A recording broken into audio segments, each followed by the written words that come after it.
My name is Helene Desplanques. I've been living in Lille nearly all my life. I'm a filmmaker, and my passion for 20 years is making documentary movies, often about social and politics.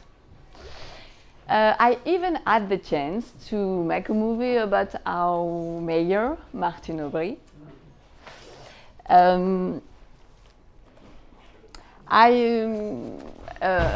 Besides movies, I also I'm a teacher because I teach adults how to write a documentary movie, and I make theater plays, always about true stories and true facts.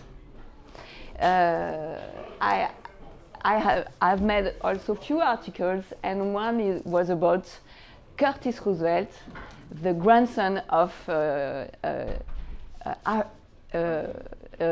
Roosevelt, but which Roosevelt was this? He was the grandson of FDR.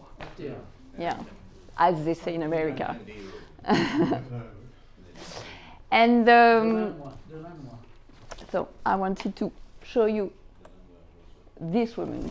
Yeah, because one of the biggest stories I had the chance to meet was the fight between Samsonic workers, mostly women, in Pas-de-Calais, in Hénin-Beaumont, and a very big and powerful hedge fund in the United States called Bain Capital.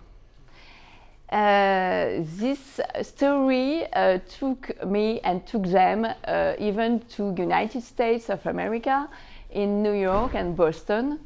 And even if that women didn't took any plane in their life, they were not afraid to take 5 planes in a week, because to defend their rights, they were okay to go to the moon. And this experience, so we even had to go to Boston to the court to go to our case, and it was not a surprise. They lost the case. They lost the case in Boston, but I'm talking about that because the big experience we made together, and the fact that I made a movie and a play about that story, and the play was a complete, unbelievable success. We made 100 of representation. So we went to how do you say that? We have been showing the play, including in the Festival of Avignon. And the feedback from the audience to them, for me, was much more a victory than a decision in a court in Boston. So it brings me to our topic today, our art and reality dialogue. And most people say that when you're making a documentary movie, it's very simple. You go on shootings and that's it. And for me, it's quite the opposite, and you will understand. I want to take an example. It's my new movie about a very French topic called Les Doléances.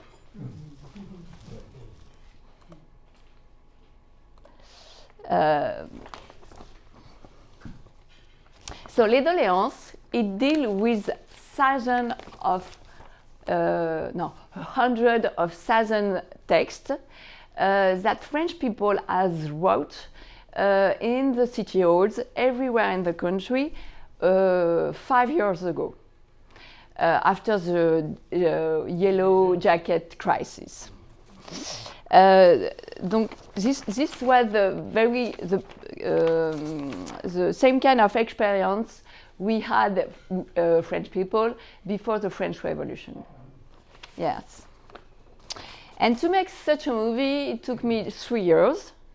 And every step of this work is a dialogue between art and reality. First is the writing. When I discovered that text in the archives, I was amazed by the quality of this text, by the fact that they show how French people are involved in the city, want to talk about politics. And in that text, there were such great ideas. First, I decided to find and meet people who wrote this text, and it was not a very easy thing because in the archives, usually I only had a name and the city. No phone, no address, and we were 5 years later. But I succeeded for few people, and the second step for me was to link everything together, because I had very interesting people in Bordeaux, in Lille, in Commercy, which is a small city in the east of France, in Valenciennes, but they didn't know they were linked together.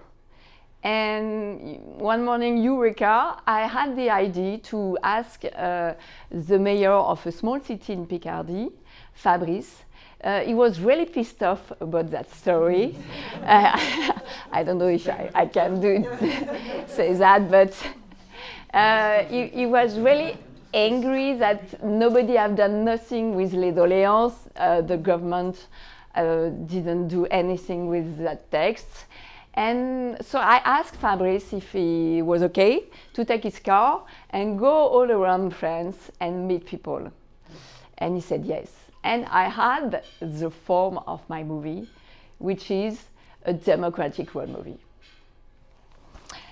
Second, the shootings. And my experience in theater has been key for me about that, because now the most important in documentary movie is that people stay spontaneous. They have to stay natural in the scenes. But now in the shooting, I allowed me to create situations to tell the story in a different way. For example, I organized a party in Fabrice's little village in Picardy. And so I asked a band to come and play music. I showed some text, some doléances in the walls of the church, of the village. So I set up everything. But for the inhabitants, it was a special night, and they were not acting, they were just enjoying the situation. But for the movie, for my story, it was very important to do so.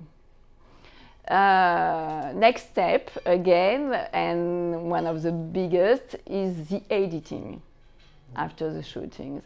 And it's probably the moment where art is in front. Because at the end of these shootings, I had 40 hours of footage. And at the end, my movie is 1 hour. So I dropped 39 hours. That's a big things to do. And the editing lasts 2 months. And everything is possible. And usually people think that when it comes to editing, you can tell anything you want about the people and the story, and they quite right, you know. So it's just consciousness, professional consciousness, and honesty that can give you the road into the editing. everything, even the music, for example, the music, and I always ask a musician to work for an original music on my movies, can change a scene. It's really amazing the way that your feelings are not the same if the music is sad or happy. So yeah, everything is important in the editing. Overall, we're playing on two levels, fiction and reality. And on one hand, I set up for my film meetings between Fabrice and congressmen about les doléances, so that these topics is discussed at the highest possible level of our democracy. And one thing happened, it's one of the congressmen was so fond of the topic that he begins to work about a text of law. So it was not in my script, you know. It's something who's coming after all, and that's nice. That's how reality is still there at the end. Fiction is feeding on reality, but how does reality is impacted by art? At the end, this movie, Les Doléances, will be shown to hundreds of people. We will make dozens of projections, and these people will be aware of the situation, revealing a hidden reality and engage them into a cause. There will be journalists also watching the movie, and they will talk about it in their papers. And at the end, eventually, this can create a global change and makes things change. So, to finish, I will invite you to the avant-première in Lille on the 16th. Voilà.